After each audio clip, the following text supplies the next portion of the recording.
కొమరం భీం ఆసిఫాబాద్ జిల్లాలోని ఏజెన్సీ మండలాల్లో చలి పంజా విసురుతోంది. గత 2 రోజులుగా మళ్లీ కనిష్ట ఉష్ణోగ్రతలు తీవ్ర స్థాయిలో పడిపోతున్నాయి. దీంతో చుట్టూ దట్టమైన అడవులు ఉండటంతో గిరిజన గూడాల్లో ప్రజలు వణికిపోతున్నారు. ఉదయం సాయంత్రం మంచు ప్రభావంతో బయటికి వచ్చేందుకు జంకుతున్నారు. అయితే రానున్న రోజుల్లో మరింత తీవ్ర స్థాయిలో ఉష్ణోగ్రతలు పడిపోయే అవకాశం ఉంటుందని వాతావరణ శాఖ అధికారులు చెబుతున్నారు. దీంతో ఏజెన్సీ మండలాల ప్రజలు ముందు జాగ్రత్త చర్యలు తీసుకోవాలని అధికారులు సూచిస్తున్నారు. మనకు ఒక 8 రోజులైంది. చలి బాగుంది. ఎందుకంటే బయట వెళ్ళాలంటే బాగా మనకు పని చేయాలంటే కూడా కష్టమవుతున్నది. ఈ చలితోటి బాగా ఇబ్బంది పడుతున్నాము. ఈ మా యొక్క అనార్పల్లి గ్రామ పంచాయతీలో బాగా అంటే బాగుంది.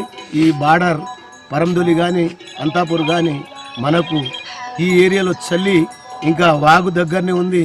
దాటాలంటే కూడా బాగా చలి పెడుతున్నది.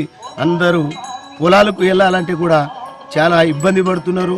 12 వరకు కూడా మేము బయట వెళ్తున్నాము. బాగా చలి ఉంది అని మేము మా యొక్క గ్రామ ప్రజలు బాగా ఇబ్బంది పడుతున్నాము.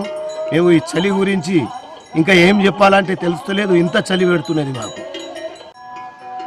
మనకు ఒక